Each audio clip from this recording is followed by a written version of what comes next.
구약의 대표한 이제 종교개혁가 하면 사무엘이라고 할 수 있고, 신약을 대표하는 종교개혁가라면 그냥 제 판단입니다. 그냥 제 생각입니다만 그래도 세례요한이 아닐까 생각을 해가지고 오늘은 사무엘, 다음 주일 오후에는 세례요한, 그리고 그 다음 주에는 이제 1500년대 이 종교개혁가들 함께 나누면서 말씀을 나누려고 합니다.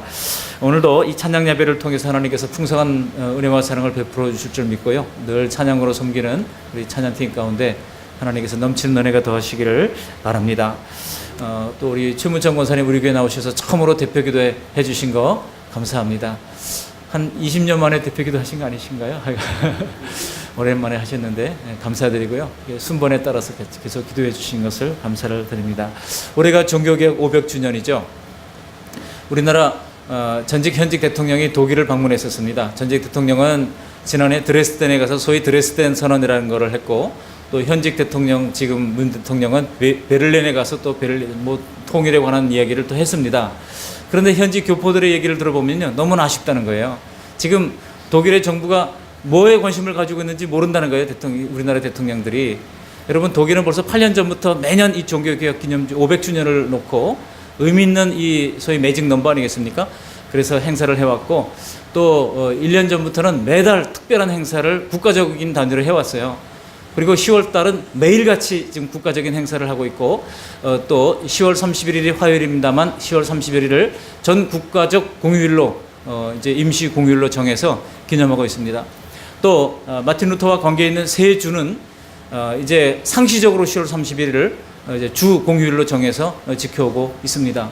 이렇게 중요한데 이때 우리나라 대통령이 가서 이 마틴 루터의 생가를 방문한다든지 또 보름수를 방문한다든지 뭐 마틴 루터가 있었던 흔적을 우리가 좀 찾아봤다 그러면은 아마 그 독일 사람들의 마음이 활짝 열리지 않았을까, 훨씬 더 교류 협력이 좋았을 것이라고 하는 현지 교민들의 이야기입니다. 우리가 참 그렇게 못하는 거는요, 참모들이 문제죠. 참모들이 지금 이 정부가 뭐에 관심을 갖고 있는지를 좀 알으면 훨씬 더 수월하게 그 다음 문제를 풀어갈 수가 있습니다. 여러분, 종교개혁 기념일이 10월 31일이잖아요. 근데 10월 31일이 왜 10월 31일로 했는가? 혹자는 마틴 루터가 비텐베르그 대학 북문에다가 이 소위 95개의 논제 한번 토론해보자 이거예요. 95개의 논제를 붙인 날이 10월 31일로 생각하고 있습니다만 10월 31일 날 붙였다는 아무런 근거가 없어요. 단지 10월 31일을 근거 우리가 종교개혁 주간으로 삼고 있는 것은 교황청에게 편지를 보냈습니다. 마틴 루터가 95개의 논제를 넣고 이거 한번 토론해보자 하고 편지를 보내고 거기다가 날짜를 적은 날짜가 10월 31일이에요. 그날 보내면서 똑같이 비텐베르그 북문에다가 똑같이 걸었을지 아니면 그 다음날 걸었을지 아무도 몰라요. 그렇지만 그 기록이 남아있기 때문에 10월 31일을 종교개혁 주간으로 이제 삼게 된 것입니다. 그래서 10월 한 달 동안 우리가 이제 10월 29일이 우리 여전도회 헌신예배이기 때문에 10월 22일까지 이 종교개혁에 관한 말씀을 함께 나누려고 합니다. 그리고 오늘 본문을 통해서 사무엘이 어떻게 개혁을 했는가를 살펴보고 오늘의 우리의 삶에 어떻게 적용할 수 있을지를 살펴보면서 함께 은혜를 나누기를 원합니다. 먼저 오늘 본문을 보시면은 사무엘 선지자가 당시의 국민들을 향해서 모든 죄악을 버리고 그리고 하나님께로 돌아올 것을 외쳤습니다. 그러자 이 사무엘의 말씀을 들은 많은 백성들이 하나님 앞에 나가서 회개하는 회개운동이 일어나게 된 거예요. 이게 소위 미스바 대각성운동이라고 하는 겁니다. 미스바에 모여서 그들이 물을 길어서 이제 그야말로 회개하고 대각성운동을 벌이게 된 것입니다. 오늘 말씀을 통해서 오늘의 우리는 이 죄악이 관영하고 패역한 이 세상에서 어떻게 사는 것이 참다운 하나님의 뜻을 따라 사는 것인지를 생각하면서 은혜의 시간 되기를 바랍니다. 먼저 이 종교개혁 주일이 무엇인가를 간략하게 말씀드리면 매년 10월 끝주일마다 교회는 개신교회라고 그러면 모든 이 장로교, 감리교, 성결교, 구세군 또 침례교 할 것 없이 성공회까지 종교개혁 주일로 지킵니다. 근데 매년 종교개혁에 대해서 말씀을 드려도 사람들이 종교개혁이 뭔지도 잘 모르고 금방 잊어버립니다. 그래서 오늘은 이 종교개혁에 대해서 먼저 간단하게 설명을 드리려고 하는데요. 지금으로부터 500년 전 1517년 10월 31일 독일의 마틴 루터가 교황청에 이제 한껏 토론해보자라고 편지를 보냅니다. 그래서 95개 논제가 있습니다만 95개 논제를 제가 언젠가 우리 교회에서도 나눠드렸죠. 나눠드렸는데 여러분 읽어보셨습니까? 필요하면 제가 다음 주에 한번 나눠드리도록 할게요. 다 잊어버렸죠 그동안. 그런데 읽어보면은요 계속 반복되는 거예요. 결국 뭐예요? 이 교황이 지금 잘못된 이 교권 행사를 하고 있다. 그리고 행위로 구원한다고 하는 것은 잘못된 것이다. 뭐 이런 내용이에요. 어떻게 행위로 구원받을 수 있느냐? 믿음으로 구원받는다. 이런 내용으로 되어 있습니다. 그리고 면죄부를 판매한다고 하는 것은 이건 잘못된 것이다라고 하는 내용이 계속 반복되고 있습니다. 그러니까 실제로는 95개 논제지만은 뭐 요약하면 한 서너 개의 주제로 요약할 수가 있는 것이 95개 논제예요. 그래서 오늘 이 종교개혁 500주년 이 종교개혁 기념주일은 개신교에서는 이 소위 청탄절, 부활절 다음으로 아주 뜻깊은 날로 이제 기념하고 있는 주간이기도 합니다. 왜냐하면 1000년 이상 내려온 이 중세 암흑 시대가 막을 내리고 당시 부패한 이 천주교의 탄압으로부터 해방된 믿음의 사람들이 복음의 자유를 회복한 날이 바로 이 날이기 때문인 것입니다. 마틴 루터가 종교개혁의 기치를 들게 된 직접적인 동기는 뭐죠? 유명한 면죄부 사건이었죠. 마틴 루터가 면죄부라고 하는 말을 쓰니까 캐톨릭 신학자들이 면벌부라고 해야 된다라고 얘기를 했어요. 면벌부. 죄를 사해 주는 게 아니라 벌을 사해 주는 거다. 이렇게 해가지고 그것을 사면 벌을 감해 준다는 거예요. 죄인들에게. 그래서 뭐 예를 들어 형량 10년이 떨어졌으면 5년으로 감해 주는 그 면벌부가 맞지 죄는 하나님만이 사해 준다라고 하는 주장을 했던 캐톨릭 신학자들이 있었어요. 그렇지만 여러분 그거는 캐톨릭에서도 사용하지 않는 말입니다. 캐톨릭의 교리에도 면벌부라는 말이 없어요. 그러니까 자기네도 사용하지 않는 말을 빠져나가기 위해서 그렇게 하는 것일 뿐이고 분명히 그 테체리, 요한 테체리라고 하는 웅변가를 동원해가지고 면죄부를 사게 했던 것입니다. 왜 그렇습니까? 당시에 당대 사람으로 베드로 성당을 당시 이제 교황 레오 10세가 당시 교황이었죠. 레오 10세가 베드로 성당을 건축을 하면서 막대한 이 빚을 지게 되니까 이 문제를 해결하기 위해서 엄청난 공사비를 충당하기 위해서 이제 알베르토 이 브랜덴부르크 알베르토 주교한테 의논을 해봤어요. 이거 어떻게 했으면 좋겠습니까? 그러니까 이 알베르토 주교가 욕심이 많은 사람이에요.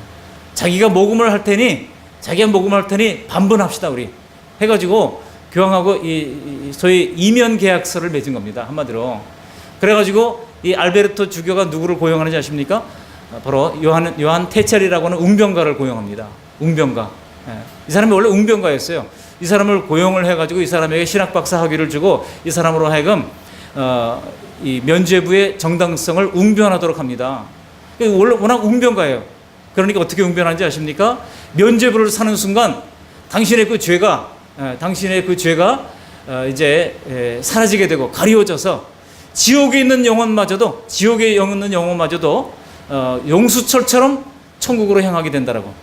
용수철을 튀어 올라가는 것처럼 천국에 올라간다고 아주 그의 이제 화려한 웅변술로 사람들에게 주장을 했던 겁니다. 이런 대체의 유창한 웅변을 들은 많은 사람들이 웅변에 속아서 너도 나도 뒤가 캥기는 많은 사람들이 거금을 들여서 면죄부를 사게 됐던 것입니다. 그러다가 이 알브레트 주교와 테첼이 전국을 순회하면서 면죄부를 판매하던 중에 그의 일행이 마틴 루터가 교수로 있었던 비텐베르그 대학에 오게 된 겁니다. 비텐베르그 이 동네에 왔을 때 사실 비텐베르그라고 하는 동네는요 얼마나 작은 동네인지 아십니까? 당시에 인구가 4,000명밖에 안 됐어요. 그랬던 동네가 이제 이 비텐베르그라는 작은 동네였어요. 근데 이 동네에 왔을 때 이 테첼 일행의 악행을 마틴 루터가 목격하게 된 겁니다. 그러면서 이 말도 안 되는 이 종교적인 사기꾼들의 쇼를 목격하고 나서 견딜 수 없는 분노를 느낍니다. 교황이 발행한 면죄부를 많은 돈을 들여서 사기만 하면 지옥에 간 사람이라도 용수철처럼 튕겨서 천국을 올라간다고 하는 거짓말 설교를 듣고 모두가 줄을 서서 면죄부를 사는 모습을 보고 나서 이 천주교의 잘못된 관행을 적어 내려가기 시작했어요. 그랬더니 물론 중간에 계속 반복되기도 합니다만 95개는 됐어요. 제가 생각에 한 100개쯤 적으려고 적다가 보니까 95개 적고 그 다음에 잘 생각이 안 나가지고 아마 멈추지 않았겠는가 하는 생각을 제가 그냥 해봅니다. 여러분 이런 루터의 모습은요 마치 요단강가에 서서 회개하라 천국이 가깝다고 외치는 세례요한의 모습과도 같습니다. 다음 주일 오후에는 세례요한에 대해서 말씀을 드리겠습니다만 오늘 본문에도 세례요한이 말씀을 할 때도 보면은 마태복음 3장 7절 이하의 말씀 보시면 세례요한은 바리새인들과 서기관들이 오는 것을 보고 뭐라고 그랬습니까? 독사의 자식들아 누가 너희를 가르쳐 임박한 진노를 피하라 하더냐? 그러므로 회개에 합당한 열매를 맺고 속으로 아브라함의 우리 조상이라고 생각하지 말라. 내가 너에게 이르노니 하나님이 능히 이 돌들로도 아브라함이 자손이 능히 되게 하시리라고 말씀하고 있습니다. 그러면서 이미 도끼가 나무 불에 놓였으니 좋은 열매를 맺지 않은 나무마다 찍혀 불에 던져지리라 외쳤습니다. 그야말로 담대한 투쟁이죠. 외로운 투쟁입니다. 마틴 루터도 마찬가지였어요. 마치 세례요한처럼 외로운 투쟁을 그가 시작을 한 것이죠. 여러분, 인간이 의지나 어떤 행위로서 구원받는 것이 아니고 오직 믿음으로만 구원을 얻을 수 있다는 사실을 마틴 루터는 이때로부터 시작하여 소리 높이 외치기 시작했던 것입니다. 그래서 루터는 오직 믿음으로, 그리고 오직 성경으로, 오직 은혜로 돌아가자고 외쳤던 거예요. 그게 소위 유명한 소위 트리플 솔라예요. 솔라 스크립투라, 오직 성경으로, 솔라 피레, 오직 믿음으로, 솔라 그라티아, 오직 은혜로 이렇게 살아야 된다고 가르쳤던 것이죠. 그래서 루터가 외친 말씀 중에 유명한 세 가지가 있는데요. 그 쓰리솔라 말고도 외쳤던 것이 있습니다. 그게 뭔지 아십니까? 하나님의 말씀이 없는 곳이라면 천국이라도 살 수가 없는 것이고, 하나님의 말씀이 있는 곳이라면 비록 그곳이 지옥이라도 살아갈 자신이 있다. 이런 유명한 얘기를 했습니다. 믿음으로 사는 사람은 하나님의 말씀인 성경 말씀 없이는 살아갈 수가 없다는 그런 얘기예요. 마틴 루터가 교황으로부터 파문을 당하고 그 파문장이 처음엔 경고장이 왔죠. 그 경고장을 찢어버립니다. 지금도 독일에 가면은 그 마틴 루터 참나무가 있어요. 그 찢어버렸을 때 아무도 증인이 없고 거기 참나무가 그걸 봤다고 그래요. 그래가지고 그 참나무들을 지금도 숲을 갖고 놓고 이게 마틴 루터 참나무다. 그런데 그때 그 참나무가 500년 지나서 그 참나무인지는 아직도 아무도 모릅니다만 그렇게 이제 하고 있습니다. 그렇게 찢어버리고 또 경고증을 짱을 찢었으니까 그 얘기가 들어갔을 거 아닙니까? 그래서 어떻게 합니까? 이번엔 진짜 파문장이 옵니다. 그래서 파문을 당하고 이제 교황의 칼끝이 마틴 루터를 향한다는 소문을 듣고 당시에 프레드릭 선제후가 마틴 루터를 이제 위장 납치를 합니다. 위장 납치를 해요. 이러다가는 죽을 것 같으니까 이 선제후라고 당시에 그 7 선제후가 있었거든요. 선제후라고 하는 것은 당시에 이제 이 지방 영주들을 선출할 수 있는 투표권을 가지고 있는 제후를 선제후라고 그랬어요. 당신이 여러분 1500년대는 이제 독일 사회가 지역마다 영주들이 다 장악하고 있었거든요. 그러니까 영주가 넘어오면은요, 캐톨릭에 소속돼 있는 영주가 많이 넘어오면은 그 동네 전체가 그냥 개신교로 넘어오는 거예요. 그 동네 전체 이 재산권, 권리권이 다 넘어오는 겁니다. 근데 프레드리가 마틴 루터를 좋아했거든요. 마틴 루터의 생각을 이제 조심하라고 그러면서 이렇게 앞에서 굉장히 도와줬거든요. 여러분, 마틴 루터의 개혁이 성공할 수 있었던 것은 뒤를 든든히 받쳐주는 당시의 권력가가 있었기 때문에 가능했습니다. 비슷한, 여러분, 얀 후스가 헝가리에서 이제 개혁을 했습니다만 왜 화형당하고 말았습니까? 뒤를 받쳐주는 사람이 아무도 없었어요. 근데 마틴 루터는 다행히도 프레드릭 선제후 같은 사람이 있어서 그를 크게 도움을 받았던 것입니다. 그래서 그를 이제 위장 납치를 해가지고 바르트브루트 성이라고 하는 곳에 가서 이제 피신을 시킵니다. 거기서 10개월 동안 피신을 합니다. 10개월 동안 피신을 하는 동안에 그의 외모도 바꾸고 이름도 바꿔버려요. 그 이름이 뭡니까? 융코 웨르크라고 하는 이제 가명을 쓰면서 직위를 이제 기사를 어떤 기사처럼 이렇게 생각을 하면서 거기서 그러니까 낯선 기사가 들어온 거예요. 그 성에 있는 사람들은 아무도 그가 마틴 루터인지를 몰랐습니다. 거기서 12편의 논문을 쓰고 또 신약 성경을 번역하는 그 위협을 이뤄냅니다. 불과 10개월 만에 신약 성경을 독일어로 번역하는 그런 이제 수완을 발휘하게 됩니다. 그만큼 말씀이 그에게 중요한 가치였다는 것이죠. 둘째로 매일 아침 새벽 기도를 하지 못한 날은 마귀에게 패한 날이다. 이런 유명한 얘기를 했어요. 여러분, 새벽 기도를 종종 많은 사람들이 한국교회의 전유물인 것처럼 생각하는 분들이 있습니다만 마틴 루터는요, 새벽 기도가 없는 날은 그날은 사탄에게 패한 날이다. 마귀에게 패한 날이다. 그런 얘기를 하면서 매일 아침 일찍 일어나서 4시간씩 그런 새벽 기도를 했어요. 참 저도 마틴 루터를 생각하면 부끄럽기 짝이 없습니다. 어떻게 4시간을 할 수 있을까? 그런 생각을 합니다만 우리 그렇잖아요. 새벽기도 오시는 분들도 30분만 지나면 조민수에서 어떻게 하지 못하잖아요. 근데 우리 강원 전 노회장 지난번에 우리 행사를 보니까 이분이 하시는 말씀이 저 목사 안수식을 할 때 우리 전 증경 노회장님이 말씀을 전하면서 얘기하는 말이 이제 새롭게 목사 안수 되시는 분들은 하루 5시간씩 기도하라고 외치더라고요. 그래서 깜짝 놀랐어요. 그래서 이제 끝나고 나서 마침 식사를 하는데 바로 앞에 그 목사님이 앉으셨길래 제가 물어봤어요. 목사님은 하루 5시간씩 기도합니까? 그랬더니 아니, 이렇게 하면 목회 성공한다는 얘기지. 이렇게 얘기하더라고요. 야, 어떻게 하루 5시간씩 어떻게 말씀은 언제 준비하고 언제 그렇게 할 수 있을까 생각을 해봅니다. 물론 그 말이 맞을 거예요. 그죠? 하루 5시간씩 붙들려서 매달려서 기도한다 그러면 여러분 마틴 루터는 그 분주한 삶 속에서도 하루 4시간을 기도했다는 거예요. 어떤 날은 너무나 오늘 분주한 날이다. 그렇기 때문에 내가 기도해야 되겠다라고 외쳤던 그 말은 너무나 유명합니다. 새벽 기도의 사람이었다는 거죠. 그 다음에 마틴 루터는 세 번째로 어떤 사람이었는지 아십니까? 마틴 루터는요, 음악의 사람이었습니다. 음악을 모르는 사람은 목회자가 될 생각을 하지 말아야 된다. 이런 유명한 얘기를 함으로써 찬양이 얼마나 소중하고 중요한 것인가를 말씀했습니다. 혹시 여러분 추우십니까? 좀 끌까요? 제가 이걸 왜 틀어놓는 거니? 아까 윤혁이 집사님 찬양 인도를 하는데요, 이마에서 땀이 줄줄 흐르더라고요. 그래서 좀 틀어놨는데 지금도 땀 흘리고 있습니다. 찬양을 얼마나 열정적으로 하는지 우리 하나님 기뻐하시고 우리 하나님 영광 받으시는 줄 믿습니다. 여러분, 교회가 우리 교회 개척하면서부터 기도했던 것이 바로 찬양이 풍성한 교회가 되게 해달라는 기도를 드렸습니다. 여러분, 교회가 날마다 하나님을 풍성한 찬양으로 은사 있는 사람들이 다 각기 각양 악기를 가지고 하나님께 영광 돌린다면 하나님이 분명 기뻐하시는 것이 분명합니다. 그래서 마틴 루터가 3가지 얘기를 했어요. 말씀이 있는 곳이라면, 없는 곳이라면 천국이라도 심심할 것이고, 말씀이 있으면 지옥이라도 견딜 수 있다고 했던 것. 그다음에 매일 아침 새벽 기도를 하지 못한 날에는 마귀에게 패한 날이다. 그리고 이 찬양이 없는 사람은 목회자가 될 생각도 하지 말아야 된다. 여러분, 우리가 꼭 특성이나 이런 찬양을 준비해서 하는 것도 중요하지만 예배 찬양할 때도 여러분 배에서 나오는 힘으로 힘을 다하여 찬양해야 마땅합니다. 그렇게 힘을 다하여 찬양을 부를 때 하나님께 영광 받으십니다. 마틴 루터는요, 실제로 우리 찬송가에 있는 찬송가를 작사 작곡하기도 했어요.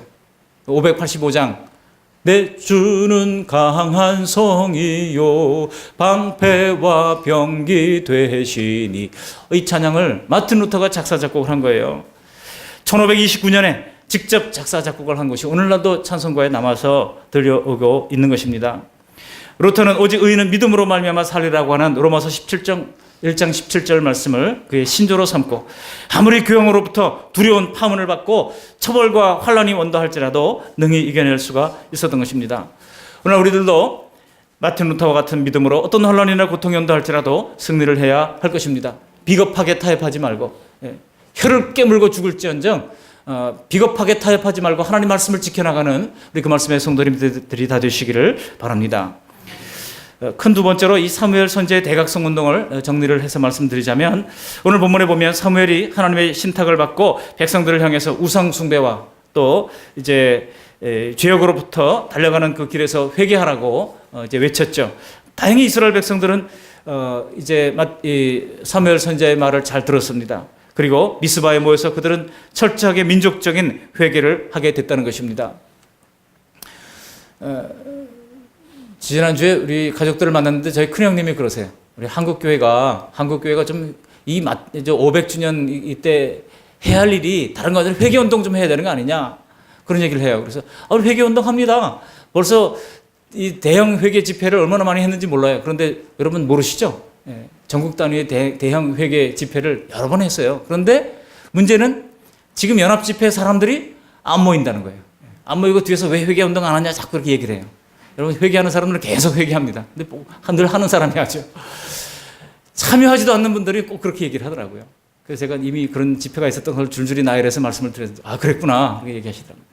여러분, 한국교회에 대해서 여러분 손가락질 하지 말고 우리가 품어야 됩니다. 우리 한국교회를 누가 나왔습니까? 여러분들의 선배들이 정말 눈물을 흘려가면서 기도하면서 세웠던 한국교회 아닙니까? 이 교회를 우리가 사랑해야 됩니다. 손가락질 하면 여러분 손가락질 해보세요. 그러면 3개의 손가락은 나를 향해 가리키고 있다고 하는 사실을 알아야 합니다. 한 손가락이 다른 사람을 향할 때 나머지 3 손가락은 나를 향하고 있다는 사실입니다.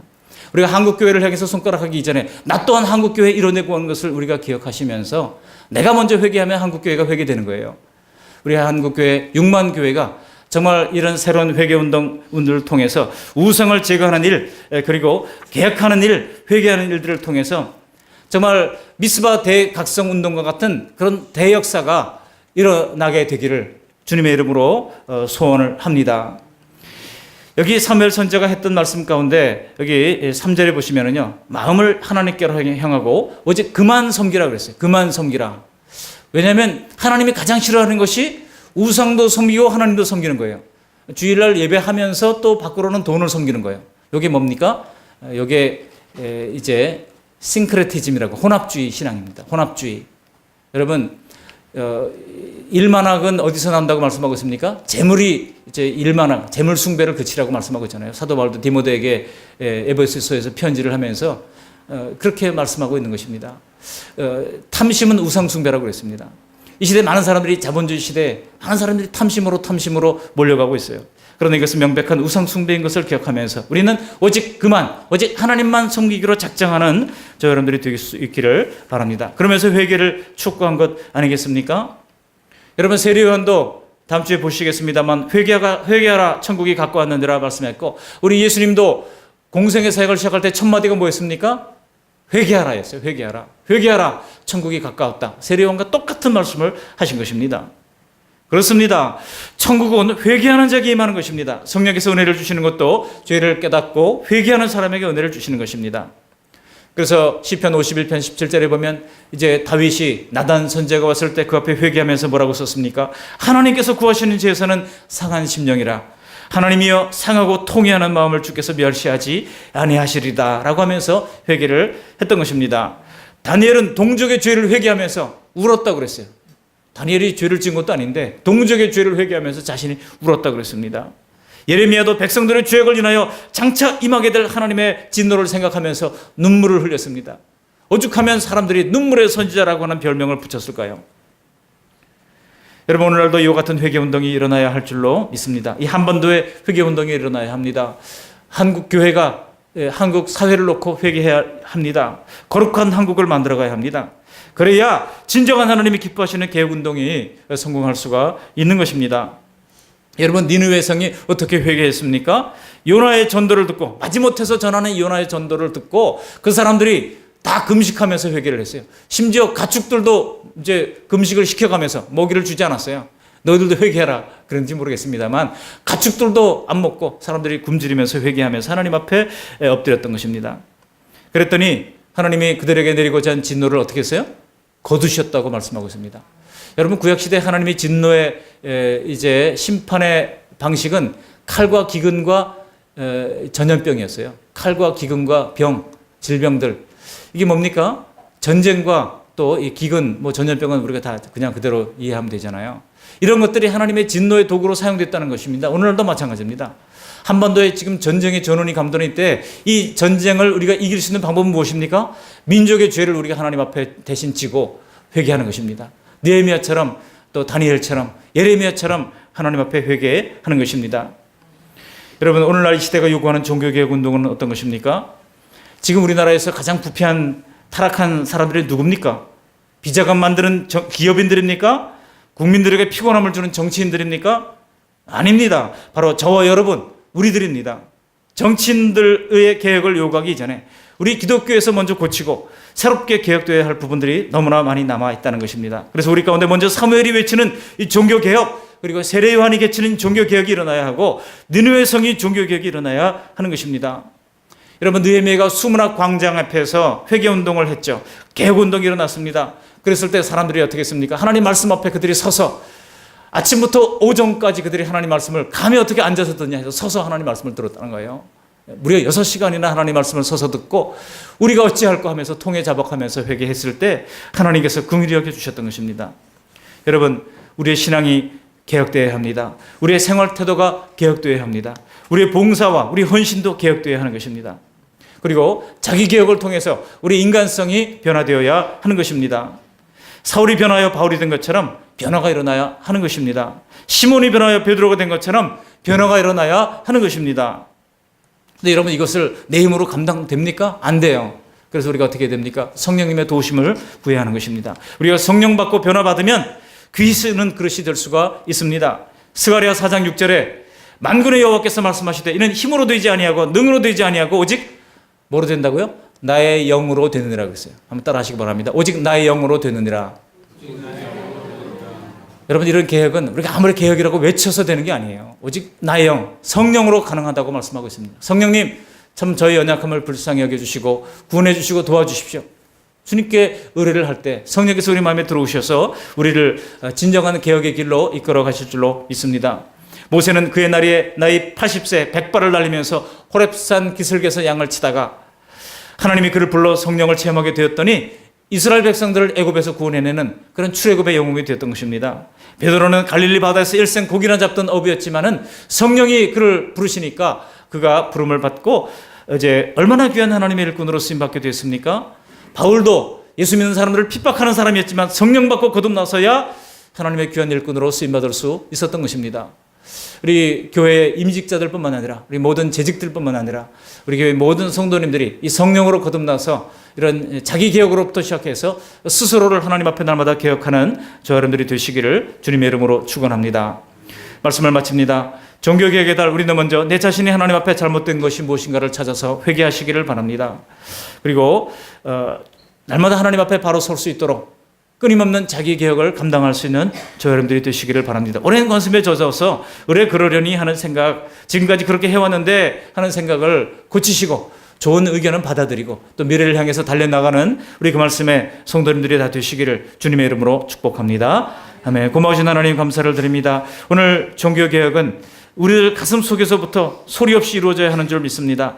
하나님, 내 힘으로 할 수 없으니 성령님께서 들어오셔서 하나님 우리 자신을 개혁할 수 있도록 도와주시고 하나님 아버지 날마다 이제 하나님 은혜 안에서 새로워질 수 있도록 도와주심으로 말미암아 교회가 새로워지고 하나님 한국교회가 새로워지고 이 나라와 사회가 새로워지는 은혜를 체험할 수 있도록 이끌어 주시옵소서. 말씀과 기도와 참 찬양을 통해 하나님께 영광 돌릴 수 있도록 도와주시고 우상을 제거하고 오직 하나님만 섬길 수 있도록 은혜를 베풀어 주심으로 말미암아 하나님 아버지 한국교회가 새로워지고 이 땅이 새로워지는 은총을 체험할 수 있도록 은혜 베풀어 주시옵소서. 감사하고 우리를 구원하신 예수님의 이름으로 기도합니다. 아멘.